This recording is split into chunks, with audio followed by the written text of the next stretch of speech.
சிவசிவ என்கிறார் தீவனையாளர், சிவசிவ என்றிட தீவனை மாலும், சிவசிவ என்றிட தேவருமாவார், சிவசிவ என்ன சிவகதிதானே. ஓம் நம சிவாய.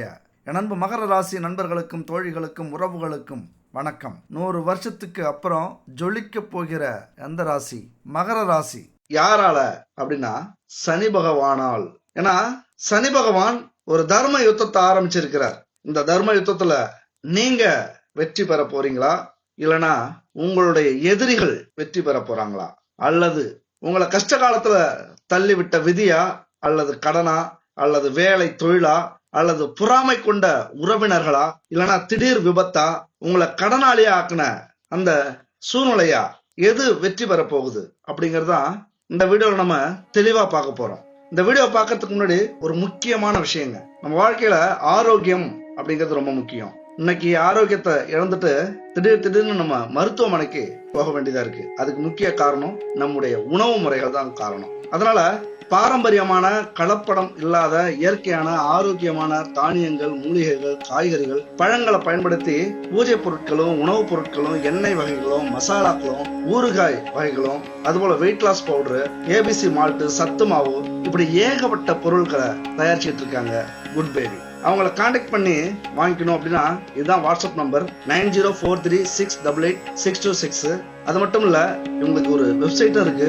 எல்லா பொருட்களும் அங்கேயும் கிடைக்கும். www.jason.in அப்படிங்கிற வெப்சைட்ல போயும் நீங்க வாங்கிக்கோங்க. நம்முடைய ஆரோக்கியம் ரொம்ப ரொம்ப முக்கியம். இவங்க அதை முழுமையா பூர்த்தி அடைகிறாங்க.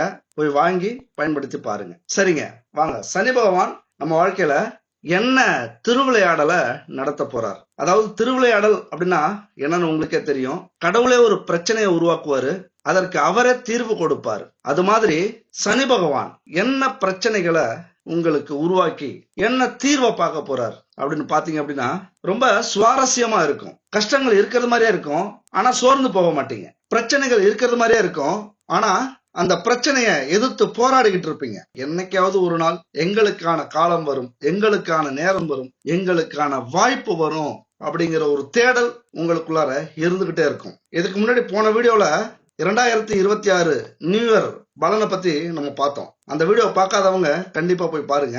9 கிரகங்களும் உங்க ராசிக்கு என்ன செய்ய போகுது, அதாவது ஸ்டாண்ட் வித் மேஷ ராசி அப்படிங்கிற ஒரு வீடியோ போட்டிருப்போம். 9 கிரக பலன்களும் அதுல மேலோட்டமா சொல்லியிருப்போம். அதுல சனியை பத்தியும் சொல்லியிருக்கோம். போய் பாருங்க பார்க்காதவங்க. ஒரு மிகப்பெரிய வீடியோ தான், ஆனா உங்க வாழ்க்கையில முக்கியமா பார்க்கக்கூடிய ஒரு வீடியோ.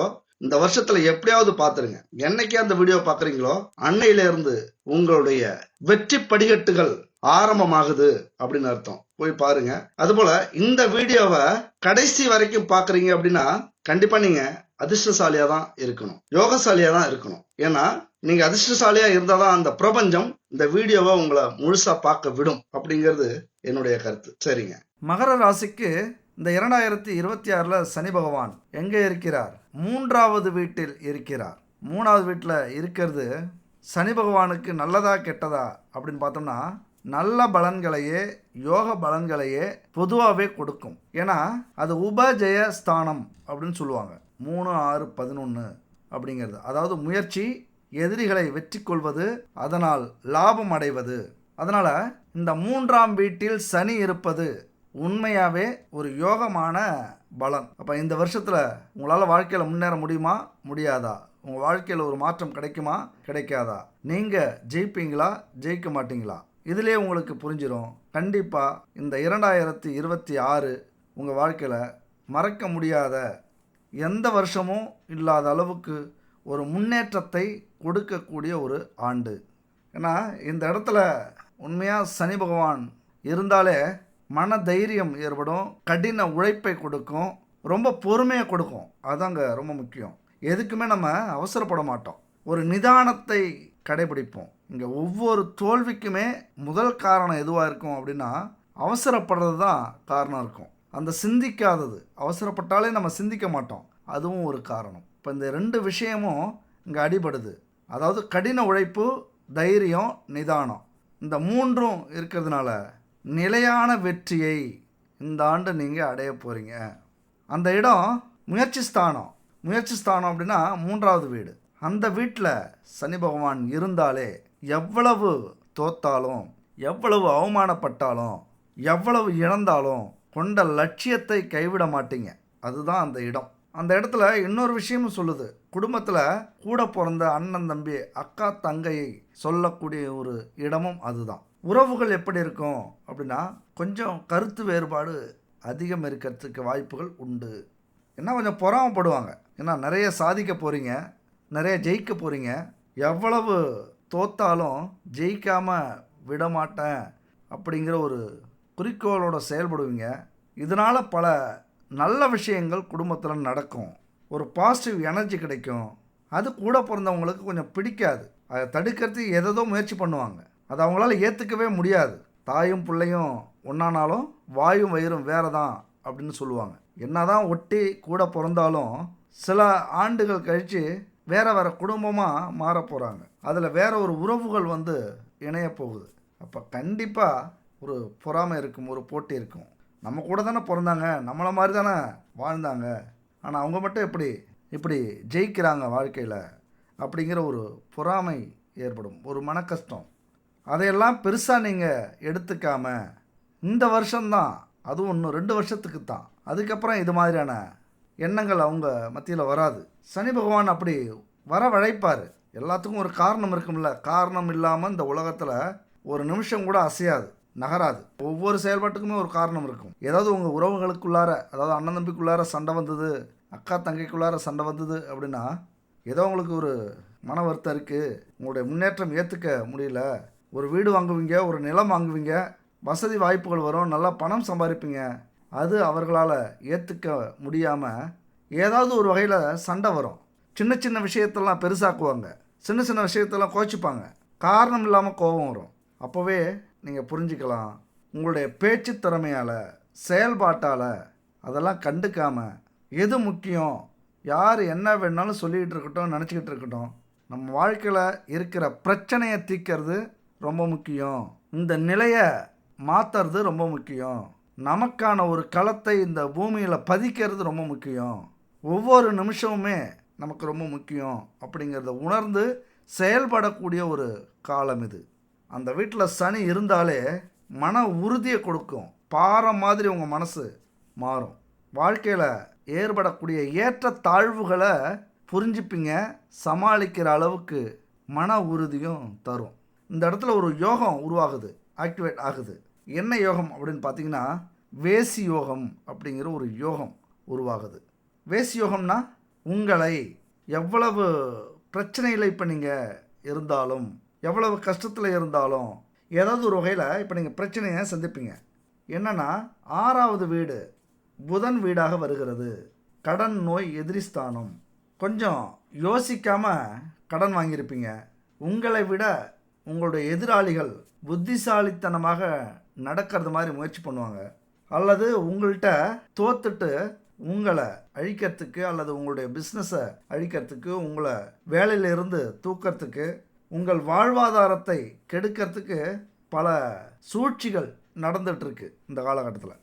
அதனால் அதையெல்லாம் முறியடித்து, அதையெல்லாம் சரி பண்ணி, கடினமாக உழைச்சி, உங்களுக்கு வரக்கூடிய கடன் நோய் எதிரியெல்லாம் சமாளித்து அதிலிருந்து வெளியில் கடினமாக உழைச்சி மிகப்பெரிய முன்னேற்றத்தை அடைய போகிறீங்க. அதுதான் இந்த வேசி யோகம். நிறைய பிரச்சனைகளை உருவாக்கி அதிலிருந்து பாடத்தை கொடுத்து உங்களை மிகப்பெரிய ஆளாக்குறது. அதுதான் அந்த வீட்டு சனிக்குரிய குணம். அதனால் அதிர்ஷ்டத்தையும் யோகத்தையும் இந்த காலகட்டத்தில் கண்டிப்பாக நீங்கள் அடைய போகிறீங்க. இந்த 2026 சூப்பரான வருஷம். உடன் பிறந்தவர்கள் கொஞ்சம் சிக்கலை உருவாக்குனாலும், மற்றபடி எதை முயற்சி பண்ணாலும் அது உங்களுக்கு சாதகமாக வர்றது, இந்த உலகத்தை புரிய வைக்கிறது, முயற்சி செய்யும் போதெல்லாம் அதுக்கு இருக்கிற தடையை உடைக்கிறது. அது மட்டும் இல்லை, குரு வீட்டில் சனி இருக்கிறார். மிகப்பெரிய அனுபவம் கிடைக்கும். எதையுமே அறிவால் யோசிப்பீங்க, பெரிய மனிதர் மாதிரி சிந்திப்பீங்க, செயல்படுவீங்க. ஒரு பக்குவம் கிடைக்கும். எடுத்தோம் கவிழ்த்தோம் அப்படின்லாம் இந்த வருஷம் இருக்க மாட்டீங்க. ஒரு முற்போக்கான சிந்தனை, அறிவு, அது சம்மந்தப்பட்ட கருத்துக்கள் கொஞ்சம் கொஞ்சமாக நீங்கள் பக்குவப்படுவீங்க. 20 வயசாக இருந்தாலும் 50 வயதுக்குரிய பக்குவம் உங்களுக்கு கிடைக்கும். 50 வயசாக இருந்தால் 80 வயசுக்குரிய பக்குவம் உங்களுக்கு கிடைக்கும். உங்கள் பேச்சை கேட்டாலே நிறைய பேர் மதி மயங்குவாங்க. இப்படி ஒரு அறிவா, இப்படி ஒரு புத்திசாலித்தனமா, இப்படி ஒரு யோசனையா, இப்படி ஒரு சிந்தனையா அப்படின்னு பாராட்டுற அளவுக்கு பெருந்தன்மை உங்களுக்கு வந்துடும். இந்த காலகட்டத்தில் எழுத்தில் உங்களுக்கு சிறப்பாக இருக்குது. அதாவது எதை எழுதினாலும் அது பிரபலமாகும். எழுத்தாளர் ஆகலாம், ஒரு நாவலாசிரியர் ஆகலாம், கதை எழுதலாம், பாட்டு எழுதலாம், அல்லது உங்கள் வாழ்க்கையை சிந்திச்சு ஒரு லட்சியத்தை உருவாக்கலாம், ஒரு மிஷனை உருவாக்கலாம். இந்த வருஷம் நீங்கள் எப்படி இருக்க போகிறீங்க? 2026ல், 2028 எப்படி இருக்க போகிறீங்க? 2030 எப்படி இருக்க போகிறீங்க? 2040 எப்படி இருக்க போகிறீங்க? அப்படி அழகாக உங்கள் வாழ்க்கையை எழுதி அதை ஒரு லட்சியமாக எடுத்துக்கிட்டு இந்த நேரத்தில் முயற்சி பண்ணீங்க அப்படின்னா மிகப்பெரிய சாதனையாளனாக இந்த உலகத்துக்கு உங்களை காட்டலாம். இளம் வயசாக இருந்தால் ரொம்ப அதிர்ஷ்டசாலிங்க நீங்கள்லாம். 25 வயது 30 வயதிலேயே உங்களுக்கு பெரிய ஞானம் கிடைச்சிரும். உலகத்தில் உள்ள அத்தனை பெரிய தொடர்புகளும் உங்களுக்கு கிடைக்கும். அதாவது பணக்காரர்களுடைய தொடர்பு, பெரிய அரசியல்வாதி, அறிவியலாளர்கள், புத்திசாலிகள், பணக்காரர்களுடைய அந்த நட்பு உங்களுக்கு கிடைக்கும். சனின்னா மூத்தோர்கள், முன்னோர்கள், ஆகச்சிறந்த அறிவாளிகள், மெயினாக அனுபவசாலிகள் உங்கள் முயற்சிக்கு துணையாக இருப்பாங்க, தூணாக இருப்பாங்க. உங்களை மிகப்பெரிய சிந்தனையாளராக அது மாற்றும். இந்த நேரத்தில் நிறைய விஷயங்களை கற்றுப்பீங்க. காலேஜில் போய் ஸ்கூலில் போய் கற்றுக்கணுங்கிற விஷயத்தை விட வாழ்க்கை பாடத்தை நிறைய கற்றுக்கொள்ளக்கூடிய ஒரு காலகட்டம். அதுபோல் அசுபக்கிரகமான சனி 3ஆம் வீட்டில் இருக்கிறதுனால இது வரைக்கும் உழைக்கிறதுக்கு கொஞ்சம் பயப்படுவீங்க. உழைச்சா முன்னேறலாமா அப்படிங்கிற ஒரு நாலேஜ் உங்களுக்கு குறைவாக கூட இருந்திருக்கலாம். கொஞ்சம் சோர்ந்து போய் இருப்பீங்க. இப்போ புரியும் உங்களுக்கு, நம்ம வாழ்க்கையை மாற்றக்கூடிய சக்தி எதுக்கு இருக்குது அப்படின்னா உழைப்புக்கு மட்டும்தான் இருக்குது அப்படிங்கிற புரிதல் இந்த காலகட்டத்தில் வரும். இந்த வருஷம் மிகப்பெரிய உழைப்பாளியாக உங்களை மாற்றும். சோம்பேறித்தனத்தை தூக்கி தூர போடுவீங்க. எதையும் போராடினால், எதையும் உழைத்தால், எதையுமே சிந்தித்து செயல்பட்டா வாழ்க்கையில் ஜெயிக்கலாங்கிற ஒரு தன்னம்பிக்கையும் தைரியமும் ஒரு உண்மையும் உங்களுக்கு புரியும். இந்த காலகட்டத்தில் ரொம்ப குறைவாக பேசுவீங்க, நிதானமாக பேசுவீங்க. உங்கள் வார்த்தையில் ஒரு முதிர்ச்சி இருக்கும், ஒரு பக்குவம் இருக்கும், ஒரு அனுபவம் இருக்கும். மிகப்பெரிய அனுபவசாலியாக பேசுவீங்க. ஏன்னா அனுபவிச்சாச்சு. மகர ராசி இருக்காங்கள்ல, ஒவ்வொரு நிமிஷத்தையும் துன்பத்திலையும் கஷ்டத்துலையும் அவமானத்துலையும் சந்தித்து வெளியில் வந்தவங்க. ஒவ்வொரு நிமிஷத்தையும் சந்து பொந்தெல்லாம் அவமானப்பட்டிருப்பீங்க. நாங்கள் வாங்காத அடியே இல்லை, கிழியாத சட்டையே இல்லை, போகாத இடமே இல்லை, ஏறாத கம்பெனி இல்லை, செய்யாத தொழில் இல்லை, வியாபாரம் இல்லை, எல்லாத்துலேயும் புகுந்து வந்தாச்சு அப்படிங்கிற ஒரு அனுபவசாலிகளாக பேசி அதெல்லாம் பட்ட கஷ்டத்துக்கு அதில் கிடைச்ச பாடத்தை வச்சுக்கிட்டு மிகப்பெரிய ஒரு வெற்றியை இந்த காலகட்டத்தில் அடைவீங்க. மிக சரியாக கணிப்பீங்க எதில் என்ன பிரச்சனை இருக்குது, எதை எப்படி செய்யணும் அப்படிங்கிற ஒரு நாலேஜ் உங்களுக்கு கிடைச்சிரும். இப்போ 30-35 வயதுக்கு மேலே இருக்கிற நீங்கள் ஒரு நிலையான வாழ்க்கையை, ஒரு நிலையான வேலையை, தொழிலை அமைச்சுப்பீங்க. 3ஆம் வீட்டில் இருக்கிற சனி 3ஆம் 7ஆம் 10ஆம் பார்வையாக இந்த இடத்தெல்லாம் பார்க்குறாங்க. எந்த இடத்துனா 5ஆம் வீட்டை 3ஆம் பார்வையாக பார்க்கிறார் சனி பகவான். 5ஆம் வீட்டில் என்ன இருக்குது? புத்திர பாக்கியம், குடும்ப கௌரவம், பூர்வீக சொத்து, குடும்பத்தில் இருக்கிற பிரச்சனைகள், பிள்ளைகளுடைய குழந்தைகளுடைய வாழ்க்கை, அதெல்லாம் சிறப்பாக மாற்றி கொடுப்பார். சில பிரச்சனைகளும் அங்கே உருவாகிறதுக்கு வாய்ப்புகள் உண்டு. பிள்ளைகள் மேலே ஒரு கவனமாக இருங்க. எந்த இடத்துலையும் நிதானமாக இருங்க. நீங்கள் உங்கள் மனசு என்ன சொல்லுதோ அதை மூளை கேட்கணும். மூளை சொல்கிறத உங்கள் மனசு கேட்டுறக்கூடாது. ரெண்டுமே 2 பேருடைய கட்டுப்பாட்டிலையும் இருக்கணும். இல்லை அப்படின்னா அவமானத்தை சந்தித்து கொடுக்கும். குடும்ப பாரம்பரியம்னு ஒரு கௌரவம் இருக்கும். ஒவ்வொரு குடும்பத்துக்கும் ஒரு கௌரவம் இருக்கும். அதில் பிரச்சனை வந்துடும். அவமானப்பட்டு போய் நிற்கிறது மாதிரியான வாய்ப்புகள் உண்டு. ஏன்னா சனி பகவானை பொறுத்த வரைக்கும் பார்க்குற பார்வைக்கு ரொம்ப கெட்டது நடக்கும். இருக்கிற இடம் புண்ணியப்படும், நல்லது நடக்கும் இருக்கிற இடத்துக்கு. ஆனால் பார்க்குற பார்வையில் கொஞ்சம் சோதனை தான். 5ஆம் வீட்டில் பார்த்தார் அப்படின்னா குடும்பத்தில் எதுவாக இருந்தாலும் சரி, கடன், நோய், எதிரி, குடும்ப உறுப்பினர்கள்ட்ட, பூர்வீக சொத்து, வழக்கு, பிள்ளைகள், இந்த விஷயத்தில் கவனம் அதிகமாக தேவைப்படுது. அதே போல் 7ஆம் பார்வையாக 9ஆம் வீட்டை பார்க்கிறார், பாக்கியஸ்தானத்தை. ஆன்மீக பயணம் இந்த காலகட்டத்தில் எடுக்கிறது நல்லது. தந்தையுடனான உறவு கொஞ்சம் சிக்கலாகும். ஏதாவது தந்தை சொத்து, தந்தை உறவுகள், தந்தையுடனான உறவு, இதில் கொஞ்சம் பிரச்சனை வரத்துக்கான வாய்ப்புகள் உண்டு. அமைதியாக, எந்த பிரச்சனையாக இருந்தாலும் அமைதியாக இருக்கிறது ரொம்ப ரொம்ப நல்லது. அடுத்து பார்த்தோம்னா 12ஆம் வீட்டை சனி பகவான் பார்க்குறார் 10ஆம் பார்வையாக. 12ஆம் வீட்டை பார்த்தாலே அது கொஞ்சம் விரயஸ்தானம்ல. அதே போல் நிம்மதி, தூக்கம், செலவுகள் இதையெல்லாம் சொல்லக்கூடிய ஸ்தானம். கொஞ்சம் தூக்கம் இல்லாமல் போகிறதுக்கான வாய்ப்புகள் உண்டு. எதையோ நினச்சி கவலைப்படுவீங்க. ஒரு தொழில் சரியாக அமையலையே, ஒரு வேலை சரியாக அமையலையே, கணவன் மனைவிக்குள்ளார சில சந்தேகம் அல்லது கவலை, தேவையில்லாத அலைச்சல், எங்கே அலைஞ்சாலும் சரி இது தேவையா இது தேவையில்லையாங்கிற யோசிக்கிற அந்த விஷயம் ரொம்ப முக்கியம். விரயங்கள் ஆகிறதுக்கான வாய்ப்புகள் நிறைய உண்டு. விரயம்னா ஒரு 50,000 1,00,000 அப்படின்னு இருக்காது. பெரிய அமௌண்ட்டு விரயம் ஆகிறதுக்கு வாய்ப்புகள் உண்டு. அதை சுப விரயமாக மாற்றுங்க. ஏன்னா அந்த இடத்துல குரு பகவான் இருக்கிறார். எந்த செலவானாலும் பெரிய செலவாக மாறும். குரு பெரிய கிரகம் அப்படிங்கிறதுனால சுப செலவு பெரிய செலவாக மாற்றிக்குங்க. சுப செலவு செய்யறதுக்கு நீங்கள் பயப்படுறீங்க அப்படின்னா தேவையில்லாத செலவுகள் ஆகிறதுக்கு வாய்ப்புகள் உண்டு. ஏதாவது மன உளைச்சல், மன கஷ்டம், பிரச்சனை அப்படின்னா சனிக்கிழமையில் அனுமன் வழிபாடு நல்லது. இன்னொரு சிறந்த வாழ்வியல் பரிகாரம்னு பார்த்தோம்னா ஏழைகள், தொழிலாளர்களுக்கு உதவி செய்யுங்க. அதனால் என் அன்பு உறவுகளே, ஆன்மீக சிந்தனை எந்த அளவுக்கு இருக்கோ, ஆன்மீக புரிதல் எந்த அளவுக்கு இருக்கோ அந்த அளவுக்கு செல்வத்தையும் பொருளாதார வெற்றியையும் உங்களால் அடைய முடியும். சில நேரத்தில் விபரீத ராஜயோகத்தை கூட நீங்கள் அடைவீங்க. ஆனால் ஆன்மீக சிந்தனை கண்டிப்பாக இருக்கணும். தினமும் பூஜை அறையில் ஒரு 10 நிமிஷம் அல்லது முடிஞ்சால் வாரத்துக்கு ஒரு முறை உங்கள் வீட்டுக்கு அருகில் இருக்கிற கோவிலில் போய் ஒரு 1/4 மணி நேரம் அமைதியாக வணங்கிட்டு வாங்க. ஏன்னா அந்த தனிமை இருக்குல்ல, அந்த அமைதி இருக்குல்ல, சுய அறிவையும் ஞானத்தையும் வளர்க்கக்கூடிய ஒரு அற்புதமான சக்தி. இந்த 2 விஷயமும் முடிஞ்சால் கடைபிடிச்சிக்கிட்டே வாங்க. உங்களே நீங்கள் கட்டுப்படுத்தி, உங்களே நீங்கள் மெருகேற்றி, உங்களுக்குள்ளார ஒரு புது சிந்தனையை உருவாக்கி சின்ன சின்ன விஷயங்கள்லாம் காணாமல் போயிடும். பெரிய விஷயமெல்லாம் அதை எடுத்துக்க மாட்டீங்க. உயர்ந்த எண்ணங்கள் இருக்கும். சூழ்நிலைகளை உங்களுடைய கட்டுப்பாட்டில் கொண்டு வரத்துக்கான அத்தனை தகுதியும் திறமையும் தன்னம்பிக்கையும் உங்களுக்கு கிடைக்கும் வரும். எந்த பிரச்சனையாக இருந்தாலும் அதிலிருந்து விலகி நமக்கு எது தேவை, நமக்கு எந்த பிரச்சனை முக்கியமான பிரச்சனை, அதை எப்படி தீர்க்கணும், இந்த காலகட்டத்தில் இருக்கிற சவால்கள் என்ன, இந்த வயசில் எதை நோக்கி நம்ம பயணம் செய்யணும், எதுக்கு அடிமையாகிடக்கூடாது. மிக முக்கியமாக இந்த வயசுங்கிறது ரொம்ப முக்கியங்க. எந்தெந்த வயசில் எதை நம்ம செய்யணும் அப்படிங்கிற ஒரு அளவுகோல் இருக்குது. இந்த பிரபஞ்சம் நமக்கு வகுத்து கொடுத்துருக்கு. இளம் வயசில் படிப்பு, அடுத்தது தொழில், அடுத்தது திருமண வாழ்க்கை, அடுத்தது செல்வம். அந்த திருமணத்தில் கிடைக்கக்கூடிய குழந்தை செல்வத்துக்காக செல்வத்தை உருவாக்கக்கூடிய ஒரு அமைப்பு. இப்படி நம்ம வாழ்க்கை இந்த பிரபஞ்சம் அமைச்சு கொடுத்துருக்கு. அப்போ அந்தந்த வயசில் அதை நோக்கி நம்ம போக வேண்டிய கட்டாயம். அந்தந்த வயசில் அந்தந்த வேலை, அந்தந்த விஷயங்கள் நமக்கு மிக முக்கியமானது.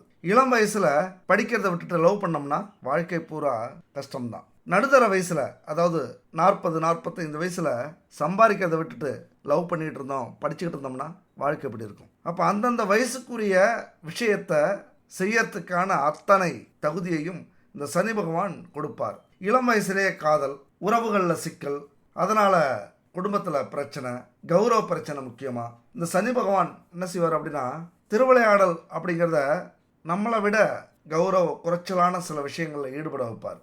நம்ம கௌரவத்தை போக்கணும் அப்படின்னா எதை வேண்டுமானாலும் செயல்படுத்துவார். காதலில், காமத்தில், இல்லற சுகத்தில். அப்போ இது மாதிரியான காலகட்டத்தில் மிகப்பெரிய எச்சரிக்கையோடு இருந்து அதிலிருந்து மீண்டு வரணும். இல்லைன்னா நமக்கு மனச்சோர்வு ஏற்பட்டு இந்த வருஷம் எப்படி இருக்கும், அல்லது இந்த வருஷத்தில் நம்மளுடைய கடமை என்ன, எதை நோக்கி நாம் பயணம் செய்கிறோம், நம்ம வாழ்க்கை எப்படி இருக்க போகுது, நம்ம வாழ்க்கையில் இருக்கிற லட்சியங்கள் என்ன, எல்லாத்தையும் மறக்கடிச்சிடும். அதனால் இந்த வயசில் நாம் என்ன செய்யணும், ஏது செய்யணும் அப்படிங்கிறத புரிஞ்சு செய்யக்கூடிய ஒரு காலகட்டம். தெரியாத விஷயங்களை பார்த்து பயப்படக்கூடாது. அதில் என்ன இருக்குது அப்படிங்கிற ஆராய்ச்சி ரொம்ப ரொம்ப முக்கியம். ஏன்னா ஒரு விஷயம் செய்யறதுக்கு முன்னாடியே நமக்கு பயமாக இருக்கும் பொதுவாகவே. அப்போ அந்த விஷயத்தில் நம்ம இறங்குனதுக்கப்புறம் இவ்வளோதானா அப்படின்னு தோணும். அந்த மாதிரி பல விஷயங்கள் இந்த காலகட்டத்தில் உங்களுக்கு ஏற்படும். அதிலிருந்து இறங்கி செயல்பட்டு அந்த சவாலை முறியடித்து உங்களாலே முடியும் அப்படின்னு அந்த விஷயத்தில் சாதித்து காட்டுவீங்க. பழைய விஷயங்கள், பழைய பிரச்சனைகள் இதெல்லாம் குடும்பத்துக்குள்ளார கொண்டு வரக்கூடாத ஒரு காலகட்டம். கொண்டு வந்தீங்க அப்படின்னா பிரச்சனைகள் வரும். மன்னிப்பு அப்படிங்கிறது ரொம்ப ரொம்ப முக்கியமானது. மன்னிச்சிட்டிங்க அப்படின்னா நீங்கள் உயர்ந்த மனிதர்களாக மாறிடுவீங்க. ஆனால் துரோகத்தை மறைக்க முடியாது, அது இயற்கை தான். ஆனால் மன்னிக்க முடியும். உங்களுடைய இந்த குணம்லாம் இருக்குல்ல, இதெல்லாம் ஒரு அற்புதமான குணம். பழசை மறந்துட்டு மன்னிச்சுட்டு அடுத்த கட்ட வாழ்க்கையை நோக்கி பயணம் செஞ்சே ஆக வேண்டிய ஒரு காலகட்டத்தை உங்களுக்கு உணர்த்தும். ஏன்னா நம்ம சொல்லுவீங்க, என் குழந்தைக்காகத்தான் நான் வாழ்கிறேன், என் குழந்தைக்காகத்தான் நான் வேலைக்கே போகிறேன், என்னுடைய குழந்தைக்காகத்தான் நான் உயிரே வச்சிருக்கேன் அப்படின்னு சொல்லுவோம்ல, அதெல்லாம் இந்த வகைத்தான். அப்போ அதற்காகவே உங்களை பயணப்பட வைக்கும் இந்த 2026 இருக்கக்கூடிய சனி. அதை மட்டும் இல்லை, உழைப்பின் உன்னதத்தை உங்களுக்கு புரிய வைக்கக்கூடிய ஒரு அற்புதமான காலகட்டங்கள். ஏன்னா உழைப்பு அப்படிங்கிறது சனி பகவானுக்கு ரொம்ப பிடிக்கும். கடின உழைப்பு அதுதான் சனி பகவானுடைய முதல் ஆயுதம் அப்படின்னு சொல்லலாம். சனி பகவானுக்கு ரொம்ப பிடிக்கிற விஷயம்னு சொல்லலாம். எந்த அளவுக்கு உழைக்கிறீங்களோ அந்த அளவுக்கு அவர் கையால் கொடுக்கக்கூடிய செல்வம் மிக பெருசாக இருக்கும். இந்த உழைப்பின் மேன்மை அதை புரிய வைக்கிற ஒரு கதை இருக்குது, அதை சொல்கிறேன். ஷார்ட்டாக சொல்லிடலாம், ரொம்பலாம் இருக்க மாட்டோம். அமெரிக்காவில் புரூக்ளின் பாலம் அப்படின்னு கேள்விப்பட்டிருப்பீங்க. அது உலக அதிசயம் மாதிரி. ஏன்னா இடையில நிறைய தூண்கள் இருக்காது, பெரிய பெரிய தூண்லாம் இருக்காது. ஆனால் கம்பிகளுடைய பின்னல் இருக்குல்ல, அதனாலே அந்த பாலம் நிற்கும். அதனாலே பிரபலமான பாலம், அது பெரிய பாலம்.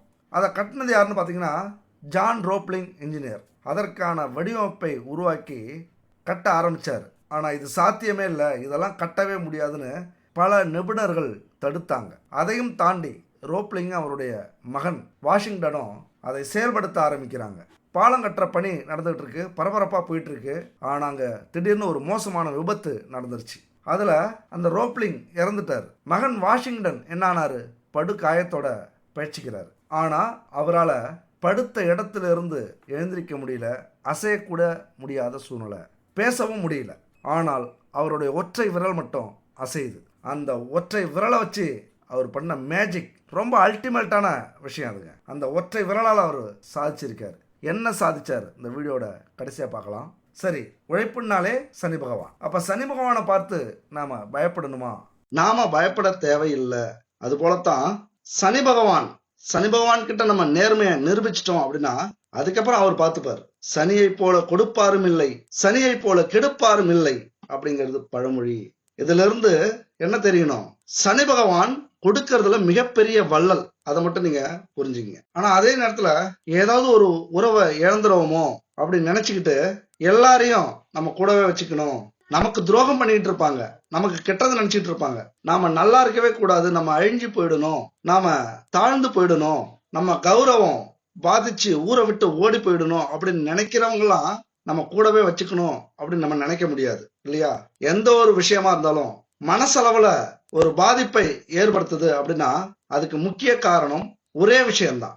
எதை வேணாலும் நம்ம மன்னிச்சு விட்டுருவோம், ஆனால் நம்பிக்கை துரோகத்தை மட்டும் நம்மளால மன்னிச்சு விடவே முடியாது. அந்த நம்பிக்கை துரோகம் அப்படிங்கிறது பல இழப்புகளை நம்ம சந்திச்சுக்கிட்டே இருப்போம். நம்பிக்கை துரோகம் செஞ்சுட்டாங்க, அவங்கள மறுபடியும் நம்ம வச்சுக்கிட்டோம், அல்லது மறுபடியும் அவங்க கூட பழகிட்டு இருக்கோம், மறுபடியும் நம்பிக்கையான இடத்துல வச்சுக்கிட்டு நம்பிக்கையான வேலையை கொடுக்குறோம் அப்படின்னா பல இழப்புகளை நாம கண்டிப்பா சந்திப்போம். அதனால எந்த உறவு முக்கியம், எந்த உறவு துரோகம் செய்யற உறவு, அதை விட்டு விலகி விடுவது, நீங்கி விடுவது இந்த காலகட்டத்துல நல்லது. 7.5 சனி வந்தாலே நம்பிக்கை துரோகிகள் தானாவே விலகுவாங்க, தானாவே நம்ம கிட்ட பிரச்சனை பண்ணுவாங்க. அதிகமா வேலையில இது நடக்கும். ஒருத்தவங்களை நம்பி ஒரு பெரிய வேலையை விட்டுருப்பீங்க, திடீர்னு அவங்களுக்கு பேராசை ஏற்பட்டு அவங்க தனியா போய் வேலை செய்யவோ தொழில் செய்யவோ ஆரம்பிச்சிருவாங்க.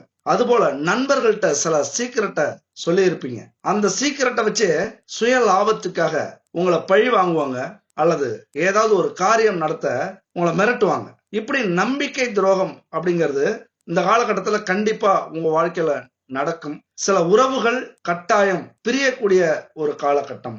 அதனால நீங்க கவலைப்பட வேண்டிய அவசியமும் இல்லை. சில நேரத்துல சில உறவுகள் நம்ம பக்கத்துல இல்லாது ரொம்ப ரொம்ப நல்லது அப்படின்னு நீங்க புரிஞ்சுப்பீங்க. அதனால இது வரைக்கும் யாரையாவது நம்பி சில வேலைகளை கொடுத்திருப்பீங்க, சில சீக்கிரட்டை சொல்லியிருப்பீங்க. ஆனா இந்த காலகட்டத்துல அந்த நம்பிக்கையெல்லாம் உடைஞ்சு பேரிழப்பை சந்திக்கக்கூடிய ஒரு காலகட்டம். அப்படியே சந்திச்சாலும் கவலைப்படாதீங்க, அதுக்கெல்லாம் நீங்க தயாரா இருங்க அப்படின்னு சொல்ல வரேன். சில நேரத்துல சில உறவுகளை நம்ம பிரிஞ்சிட்டோம் அப்படின்னா நம்மளால தாங்கவே முடியாது, சோர்வடைஞ்சிருக்கும், அல்லது தற்கொலை கூட பண்ணிக்கக்கூடிய ஒரு காலகட்டம் உருவாகும். அதாவது கணவன் மனைவிக்குள்ளார ஒரு நம்பிக்கை துரோகம் நடந்துச்சு, காதலன் காதலிக்குள்ளார ஒரு நம்பிக்கை துரோகம் நடந்துச்சு அப்படின்னா தன்னையே மாற்றிக்கக்கூடிய ஒரு அமைப்பும் உருவாகும். இந்த நேரத்துல தான் நான் சொல்றத ஆழ் மனசுக்குள்ளார ஏத்திக்குங்க. இதெல்லாம் விதி விட்ட வழி, வேற எந்த ஒரு வழியுமே இல்லை. உங்களுக்கு பிரிஞ்சே ஆக வேண்டிய சூழ்நிலையும் உருவாகும். பிரபஞ்சம் ஏதோ ஒண்ணு நம்மள்ட்ட சொல்ல வருது. அந்த நேரத்துல ஒரு பாசிட்டிவ் நண்பர்களை கூட வச்சுக்கங்க. பாசிட்டிவா பேசுவாங்கல்ல, கண்டிப்பா நீ முன்னுக்கு வருவ, கண்டிப்பா உன்னால சாதிக்க முடியும், கண்டிப்பா உன்னுடைய மனைவி இல்லைன்னா என்ன, உன்னுடைய கணவன் இல்லைன்னா என்ன, உன்னுடைய காதலி இல்லைன்னா என்ன, காதலன் இல்லைன்னா என்ன, உன்னால சாதிக்க முடியும். அதான் துரோகம் பண்ணிட்டு போயிட்டாங்கல்ல, இதுக்கு மேல வாழ்க்கையில நினைக்காத, இதை விட உலகம் ரொம்ப பெருசு, உலகத்துல நிறைய விஷயங்கள் இருக்கு, நிறைய சாதிக்கக்கூடிய உறவுகள் இருக்கு, உன்னை நம்பி பல உறவுகள் இருக்கு அப்படின்னு ஊக்கம் கொடுப்பவர்கள், நிறைய யோசனை சொல்பவர்கள், மோட்டிவேட்டா பேசுறவங்க நிறைய பேர் இருப்பாங்க. அவங்க பேச்ச கேளுங்க, அவங்கள பக்கத்துல வச்சுக்கோங்க. ஏன்னா நிறைய இழப்பு ஏற்பட்டிருக்கும், அவங்களால நிறைய வாய்ப்புகளை இழந்திருப்பீங்க. இந்த நேரத்துல நீங்க போக வேண்டிய இலக்குல மிகப்பெரிய தோல்விய அடைஞ்சிருப்பீங்க. அதையெல்லாம் விட்டுட்டு கவலையப்படாம ஒரு முடிவு எடுக்க வேண்டிய காலகட்டம் இது. அதாவது இதுக்கு மேல யாரையும் முழுமையா நம்ப கூடாது. அளவுக்கு அதிகமான நம்பிக்கையை காட்டிலும் நம்பிக்கை வைக்காம இருக்கிறது ரொம்ப நல்லது அப்படிங்கிற மிகப்பெரிய பாடத்தை உங்களுக்கு கற்றுக் கொடுக்கக்கூடிய ஒரு காலம் இது. நண்பு சகோதர சகோதரிகளே, ஒரு அற்புதமான அமைப்புங்க இது. ஒரு உறவு உங்களை விட்டு பிரியும் போதுதான் உங்களுக்கு தெரியும் இவங்க எவ்வளவு பெரிய இழப்பு நமக்கு கொடுத்திருக்காங்க, எவ்வளவு பெரிய கஷ்டத்தை கொடுத்திருக்காங்க, எவ்வளவு பெரிய துரோகத்தை செஞ்சிருக்காங்க, இவங்க நம்ம பக்கத்துல இல்லாதது ரொம்ப நல்லதுதான் அப்படின்னு உங்க மனசே உங்களுக்கு புரிய வைக்கும். நீங்களே அதை புரிய ஆரம்பிச்சிருவீங்க. நெஞ்சம் இருக்கு துணிவாக, நேரம் இருக்கு தெளிவாக, நெஞ்சம் இருக்கு துணிவாக, நேரம் இருக்கு தெளிவாக, நினைத்தால் முடிப்பேன் தனியாக, நீ யார் நான் யார் போடா போ, ஆடியிலே காத்தடிச்சா ஐப்பசியில் மழை வரும், தேடி வரும் காலம் வந்தா செல்வமெல்லாம் ஓடி வரும், யாரை நம்பி நான் பிறந்தேன், பொங்கடா பொங்க என் காலம் வெல்லும், வென்ற பின்னே வாங்கடா வாங்க என் காலம் வெல்லும், வென்ற பின்னே வாங்கடா வாங்க. இப்படி நினைச்சுக்கங்க. ஏன்னா நெஞ்சம் துணிவாக இருக்கு, நேர்மையும் இருக்கு, யாருக்கும் துரோகம் செய்யல, யாருக்கும் ஒரு கெடுதல் நினைக்கல, நம்மள வேணான்னு ஒரு உறவு போகுது அப்படின்னா நாம ஏன் கவலைப்படணும்? எனக்குன்னு ஒரு காலம் வரும், அன்னைக்கு நான் யாருன்னு நீங்க பாப்பீங்க, புரிஞ்சுப்பீங்க.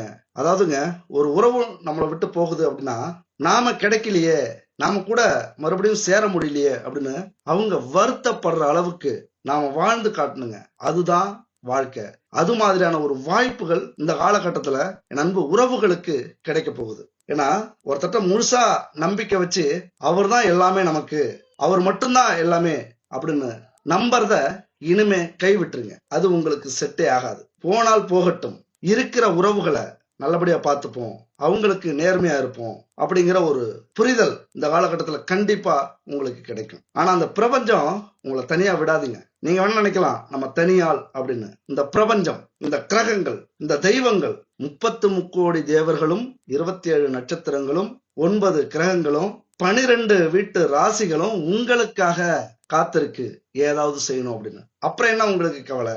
இந்த புரிதல் வந்துட்டாலே அப்போ உங்களுக்காக இத்தனை கோடி உறவுகள் இருக்கா அப்படிங்கிற புரிதல் உங்களுக்கு வந்துடும். அன்பு உறவுகளே, நாம இந்த உலகத்துல தனியால் கிடையாது. அப்ப சாதிக்கிறதுக்கு எதுவுமே தடை கிடையாது. ஆண்டவனை நம்புங்க, ஆண்டவனை தேடி போங்க. இந்த காலகட்டத்துல ஆன்மீகம் அப்படிங்கிறது மிகப்பெரிய புரிதலை உங்களுக்கு வரவழைக்கும், அது வெற்றியை கொடுக்கும். இந்த சனி பகவான் கண்டிப்பா கர்ம வினையை தீர்த்து கர்ம யோகத்தை கொடுக்கக்கூடிய ஒரு காலம் இது. இந்த காலத்தில் கொஞ்சம் குறைவாக பேசுவீங்க, அதிகம் பேச மாட்டீங்க. உங்களுடைய பேச்சு கம்மியாக பேசினாலும் அந்த பேச்சு வலிமையாக இருக்கும். எப்பொழுதும் என்ன பேசினாலும் யாரும் கண்டுக்க மாட்டாங்க. அதிகமாக பேசுவீங்க, பேசி பேசியே தொண்டை தண்ணி வற்றி போகும். இப்போ உங்களுக்குன்னு ஒரு பவர் வரும், உங்கள் பேச்சுக்குன்னு ஒரு பவர் கிடைக்கும். ரொம்ப கம்மியாக பேசுவீங்க, ஆனால் அந்த பேச்சு வலிமை அடையும். வேலை செய்கிற இடத்துல, தொழில் செய்கிற இடத்துல உங்களுடைய அணுகுமுறை இருக்குல்ல, சிறப்பாக இருக்கும். ரொம்ப நிதானமாக செயல்படுவீங்க. உங்களுடைய செயல்பாடு அப்படிங்கிறது எல்லாரையும் உங்களுக்கு கீழே அமைதியாக வேலை பார்க்க வைக்கும். நிர்வாக திறமை அதிகரிக்கும். மிக எச்சரிக்கையாளராக நீங்கள் மாறுவீங்க. இதுக்கு முன்னாடி எதையுமே யோசிச்சிருக்க மாட்டீங்க. எல்லாமே ஒரு பாடம் தானே, வாழ்க்கை பாடம் தானே. அதை கற்றுக்கிட்டதுனால எல்லாத்துலேயும் எச்சரிக்கை. எந்த அவசர முடிவையும் இனிமேல் எடுக்க மாட்டீங்க. எதை செய்யறதுக்கு முன்னாடியும் ரொம்ப கவனமாக சிந்திப்பீங்க. ரகசியமாக நிறைய விஷயத்த வச்சுப்பீங்க. இது வரைக்கும் எல்லாத்தையும் சொல்லி சொல்லி நிறைய நடக்காமல் போயிருக்கோம். நீங்களாம் ரகசியத்தை வெளியிடாதீங்க. ரொம்ப ரகசியமாக வச்சுக்கோங்க. எதை முடிவு பண்ணாலும் ரகசியமாக வச்சு அதை முடிகிற வரைக்கும் அந்த ரகசியத்தை காப்பாற்றுங்க. வெளியில் சொன்னாலே அது நடக்காது, இல்லாத பிரச்சனை வரும். அது மட்டும் இல்லை, தேவையில்லாத பயம் ஏற்படுறதுக்கு வாய்ப்புகள் உண்டு. எதையுமே அட்வான்ஸ்டாக யோசித்து கவலைப்படுவீங்க. அதாவது இந்த இஎம்ஐ கட்ட முடியலன்னா என்ன நடக்கும், இந்த வேலை கிடைக்கலனா என்ன நடக்கும், இந்த வேலை போயிடுச்சுன்னா என்ன நடக்கும், நம்ம கணவன் மனைவி சந்தேகப்பட்டால் என்ன நடக்கும், குடும்பத்தில் பிரச்சனை வந்தால் என்ன நடக்கும் அப்படின்னு அட்வான்ஸ்டாக நினச்சி வருத்தப்படுற அளவுக்கும் இருக்கும். தொழிலில் பல முயற்சிகளை கைவிடுவீங்க, பயப்படுவீங்க. மனச்சோர்வு அதனால் ஏற்படும், அவநம்பிக்கை ஏற்படும். இதெல்லாம் கொஞ்சம் சரி பண்ணிக்கிட்டீங்க அப்படின்னா மிகப்பெரிய சாதனையாளராக இந்த ஆண்டு இந்த சனி பகவான் உங்களை மாற்றுவார். அப்ப சனி பகவானை நினைச்சாலும் சரி, சனி பகவானுக்கான பரிகாரத்தை செஞ்சாலும் அவர் மனம் குளிர்ந்து உங்களுக்கு அத்தனை செல்வங்களையும் புகழையும் கௌரவத்தையும் அள்ளி கொடுப்பார். அவர் கொடுக்கிற செல்வம் இருக்குல்ல, 7 சந்ததியினரும் அழிக்க முடியாது. யார் எவ்வளவு செலவு பண்ணாலும் சரி, அந்த செல்வத்தை அழிக்க முடியாத நிலையான செல்வத்தை கொடுப்பார். அப்படின்னா பாத்துங்க, அவருடைய செல்வம் எவ்வளவு உயர்ந்த செல்வம் அப்படின்னு பாருங்க. முக்கியமா சனிக்கிழமையில சனி பகவானுக்கு மிக பிடித்த நாள். மாற்றுத்திறனாளிகளுக்கு உதவுங்க. அதாவது கை கால் குறைபாடு இருக்கிறவங்களுக்கு உதவுங்க. சனி பகவான் அப்படின்னா ஊனமுற்றவர்களை ரொம்ப பிடிக்கும். அவங்களுக்கு ஏதாவது நம்ம செய்யறோம் அப்படின்னா நம்முடைய பெரிய பெரிய கர்மாவே கரைஞ்சு போயிடும். அதுபோல வசதி இல்லாதவங்களுக்கு ஏதாவது ஒரு உதவி, உங்களால முடிஞ்ச உதவி. வயதானவர்கள் சனி பகவானுக்கு பிடித்தவர்கள், அவங்களுக்கு ஏதாவது உதவி செய்யுங்க. அப்புறம் இந்த காகம் இருக்குல்ல, ஏதாவது உணவு கொடுங்க சனிக்கிழமை அப்படின்னா. தானத்தில் சிறந்தது அன்னதானம். அதனால சனிக்கிழமைக்கு அன்னதானம் செய்றீங்க உங்க கையால அப்படின்னா மிகப்பெரிய யோகத்தையும் பாக்கியத்தையும் என் அன்பு நண்பர்களுக்கும் தோழிகளுக்கும் சனி பகவான் அள்ளி அள்ளி கொடுப்பார். அதனால என் அன்பு மேஷராசி நண்பர்களே, இந்த பரிகாரம் அப்படிங்கிறது வாழ்வியல் பரிகாரம் இல்ல. எனக்கு இதுலலாம் நம்பிக்கை இல்ல, ஒரு கடவுளை போய் பார்க்கணும், கோவிலுக்கு போகணும், அப்பதான் எனக்கு அந்த நம்பிக்கை வரும் அப்படின்னா நல்ல விஷயம்தான். கோவிலுக்கு போயிட்டு வாங்க. சிவன் கோவிலுக்கு போயிட்டு வாங்க, முருகன் கோவிலுக்கு போயிட்டு வாங்க. பரிகாரம் பண்றதெல்லாம் பெரிய விஷயமே இல்ல. கோவிலுக்கு போறது பெரிய விஷயம் இல்ல. கடவுளை பார்த்து கும்பிடுறதெல்லாம் பெரிய விஷயம் இல்ல. ஆனா நாம நம்புறோமா, நம்முடைய பிரச்சனைகளுக்கு தீர்வு கிடைக்கும். கண்டிப்பா இந்த தெய்வத்துக்கிட்ட நம்ம குறைய சொன்னா அது சரி செஞ்சு கொடுக்கும், இந்த பிரபஞ்சம் அதை சரி செய்யும் அப்படிங்கிற நம்பிக்கை உங்களுக்கு இருக்கணும். அதுதான் முக்கியம். சனி பகவானுக்கு பிடிச்சது எதுன்னு பாத்தீங்கன்னா எள்ளு பொடி. எள்ளு கலந்த சாதத்தை பரிகாரமா கோவிலுக்கு வரவங்களுக்கு கொடுக்கலாம். ஒரு 9 பேருக்கு கொடுங்க, இல்லைன்னா 18 பேருக்கு கொடுங்க, இல்லைன்னா 27 பேருக்கு கொடுங்க. உங்களால முடிஞ்ச 108 பேருக்கு கூட அந்த எள்ளு பொடி, எள்ளு சாதம், எள்ளு லட்டு இதெல்லாம் கொடுத்தீங்க அப்படின்னா சனி பகவானுடைய அருள் பார்வை உங்களுக்கு ரொம்ப கிடைக்கும். சில நேரத்துல அவமானமான கஷ்டங்களை, கௌரவ குறைச்சலான சம்பவங்களை ஏற்படுத்துவார். அதெல்லாம் தடுக்கணும் அப்படின்னா கருப்பு கலந்த உடைய சனீஸ்வரருக்கு கொண்டு போய் சாத்துங்க, அந்த சிலைக்கு கட்டி விடுங்க. கண்டிப்பா உங்களுடைய அவமானங்கள், கஷ்டங்கள்லாம் தீரும். சனி பகவானை கட்டுப்படுத்துறவர் யாருன்னா சிவபெருமான். சிவபெருமான் கோவிலுக்கு போயிட்டு சிவனையும் அம்பாளையும் வணங்குங்க. நல்லெண்ணெய் தீபம் ஏத்தி வழிபடுங்க. அதுபோல சனி பகவான் காயத்ரி மந்திரம் இருக்கு, அத 9 முறையோ 18 முறையோ 27 முறையோ சொல்லிட்டு வாங்க. இப்படி நம்பிக்கையோட சில பரிகாரங்கள், நான் முன்னாடி சொல்ற மாதிரி வாழ்வியல் பரிகாரமா இருந்தாலும் சரி, கோவிலுக்கு போய் நீங்க பரிகாரம் செஞ்சாலும் சரி, நம்பிக்கை அப்படிங்கிறது ரொம்ப முக்கியம். கடவுள் அப்படிங்கிறது எல்லை கடந்தவர், அப்பாற்பட்டவர், அவருக்கு உருவம் இல்ல அப்படின்னு சொல்றீங்க. ஆனா எல்லா கோவில்லையும் எல்லா வீட்லயும் போட்டோ வச்சு வணங்குறீங்களே அப்படின்னு ஒரு வெளிநாட்டு பெண்மணி கேட்டிருக்காங்க. விவேகானந்தர் அவங்க பர்ஸ்ல ஒரு போட்டோ இருந்தது, அது வெளியில நல்லா தெரிஞ்சிருக்கு. அதை பார்த்து கேட்கிறாரு, இது யாருன்னு கேட்கிறாரு. அது என்னுடைய அப்பா அப்படின்னு சொல்றாங்க அவங்க. இந்த வெறும் காகிதம் உங்களுடைய தந்தையா அப்படின்னு அவர் கேட்கிறாரு. இது வெறும் காகிதம் உங்களுடைய தந்தை அப்படின்னா அது போலத்தான் எங்க நாட்டுல இந்த விக்கிரகங்களும் சிலைகளும் கடவுளை நினைவுபடுத்துறதுக்காகத்தான், அதனுடைய அடையாளமாகத்தான் இந்த சிலையை நாங்க வச்சிருக்கிறோம். அதாவது இந்த விஷயத்துல இறை பக்தியும் நேர்மையான சிந்தனையும் சந்தோஷமும் இருந்தா அந்த சிலை கூட தெய்வமாக மாறும் அப்படிங்கறதுதான் எங்களுடைய நம்பிக்கை அப்படின்னு தெளிவா அந்த பெண்மணிக்கு புரிய வைக்கிறார். அதனால சாமியெல்லாம் சிலைன்னு நினைக்காம அந்த சிலையிலயும் ஒரு சக்தி இருக்கு. இந்த பிரபஞ்சத்தை கண்ணை மூடிட்டு நம்ம வணங்காம ஒரு உருவத்தை அடையாளப்படுத்திக்கிட்டு அதை நம்ம வணங்கிட்டு இருக்கோம். அதை நம்ம உண்மையா நேர்மையா நம்புறோம் அப்படின்னா அத்தனை நல்ல விஷயங்களும் நம்ம வாழ்க்கையில நடக்கும். அந்த மகன் வாஷிங்டன் படும் காயங்களோட பழிச்சிருக்காரு. அந்த கதையை நம்ம பாதியிலே முடித்தோம். தொடர்ச்சியாக கடைசியாக பாருங்க அப்படின்ட்டு. மகன் வாஷிங்டன் தான் உயிர் தப்பிச்சாரு. உயிர் தப்பிச்சாலும் உடல் அசையாது, பேச முடியாது. ஆனால் கை விரல் மட்டும் அவரால் அசைக்க முடியும். அதை வச்சு அவர் எப்படி சாதிச்சார் அப்படிங்கிறது ஒரு அற்புதமான விஷயம். அதாவது முயற்சி பண்ணா எதையுமே சாதிக்கலாம் அப்படிங்கிறது ஒரு எடுத்துக்காட்டு தான் அது. அதனால படுத்திருந்த இடத்துல இருந்த அசையக்கூடிய அந்த விரலை வச்சு என்ன செய்யலாம் அப்படிங்கிறத ட்ரை பண்ணாரு. அப்போ தன்னுடைய மனைவிக்கு அதை உணர்த்தினாரு. அதாவது தகவல்களை மனைவியோட பரிமாறிக்கிட்டாரு. அந்த விரல் செய்கையால் அங்கே இருக்கிற எல்லா இன்ஜினியரையும் வர சொன்னார். அந்த இன்ஜினியரை வச்சு 13 வருஷம் தன்னுடைய விரலின் வழிகாட்டுதலால் அந்த பாலத்தை கட்டி முடிக்கிறார். கட்டி முடிச்சு இன்னைக்கு 140 வருஷமா அந்த பாலம் கம்பீரமாக நிற்கிது. எவ்வளோ பெரிய மோசமான இயற்கை சீற்றங்களிலிருந்தும் தப்பிச்சு அசையாம ஒரு அற்புதமான அதிசயமா அந்த பாலம் இன்னைக்கும், அந்த பாலத்து பேர் புரூக்ளின் பாலம். உழைப்பின் நேர்மைக்காக, உழைப்பின் உன்னதத்தை உணர்த்தக்கூடிய வகையில் இன்னைக்கும் ஸ்ட்ராங்காக இருக்குது. கடினமாய் உழைப்பவன் காலத்தை வீணாக்குவதில்லை, எறும்பை போல் சுறுசுறுப்பாய் உழைத்து உயர்வு பெறுவான். இதுதான் உலக தத்துவம், உண்மை. இந்த பிரபஞ்சம் உழைக்கிறவங்களுக்குத்தான் எல்லாத்தையும் கொடுக்கும், அவர்களுக்குத்தான் எல்லா தகுதியும் இருக்கு அப்படின்னு இந்த பிரபஞ்சத்தில் இருக்கிற 33 கோடி தேவர்கள், கிரகங்கள், சிவபெருமான், இஷ்ட தெய்வங்கள், குல தெய்வங்கள் அத்தனையும் நினைக்கக்கூடிய விஷயம் இதுதான். உழைப்பவர்களுக்கு மட்டும்தான் அத்தனை தகுதியும் இருக்கு அப்படின்னு இந்த பிரபஞ்சம் நம்புது. உழவுக்கும் தொழிலுக்கும் வந்தனை செய்வோம், வீணாய் உண்டு கழித்திருப்போரை நிந்தனை செய்வோம் என்றார் பாரதி. உழைக்காதவன் உடம்பு மூளையில் ஒதுக்கி போட்ட துருப்பிடித்த இரும்புக்கு சமம் என்றார் கவிமணி. அதனால உழைக்காத சோம்பேறியானால் தன்னுடைய வாழ்வும் கெட்டு நாட்டின் முன்னேற்றமும் தடைபடுகிறது. அதனால உழைக்காமல் உயர்ந்த வாழ்க்கை நடத்தலாம் அப்படிங்கிற எண்ணம் நிறைய பேருக்கு இங்கே இருக்கு. அது உங்களுக்கு இருக்கக்கூடாது அப்படிங்கிறதான் என்னுடைய ஆசை. அது முன்னேற்றத்துக்கு தடைங்க. இந்த கிரகம் பார்த்துக்கும், ஜோசியர் சொல்லிட்டாரு, எல்லாமே இனிமேல் நமக்கு நல்லதாக நடக்கும், நம்ம போய் தூங்க போவோம், இல்லைன்னா நம்ம வாழ்க்கையை என்ஜாய் பண்ணுவோம். தயவு செஞ்சு அப்படி மட்டும் நினச்சிடாதீங்க. எத்தனை கிரகங்கள் உங்களுக்காக காத்திருந்தாலும், எத்தனை நல்ல விஷயங்கள் உங்களுக்காக காத்திருந்தாலும், எத்தனை வாய்ப்புகள் உங்களுக்காக காத்திருந்தாலும், எத்தனை வெற்றிகள் உங்களுக்காக காத்திருந்தாலும், நீங்கள் அதை ஏற்றுக்கொள்ள, அதற்கு தகுதியானவராக உங்களை மாற்றிக்கொள்ள முயற்சி செய்ய வேண்டும். உழைப்பு என்பது பணம் சம்பாதிக்கிற கருவி மட்டுமல்ல, மகிழ்ச்சி, இன்பம், ஆரோக்கியம் தரும் ஒரு ஆதாரம். அதனால் எப்போதும் எந்த நேரத்திலும் உழைச்சிக்கிட்டே இருங்க. இறை வழிபாடு அப்படிங்கிறது ரொம்ப முக்கியம். இறை வழிபாடை கடைபிடித்து அறநெறியோட வாழ்ந்து தான தர்மங்கள் செஞ்சு நீடூழி வாழணும் அப்படின்னு இறைவனை வேண்டிக் கொண்டு விடைபெறுகிறேன். அடுத்த ஒரு அற்புதமான வீடியோவில் சந்திப்போம். வெற்றி நமதே.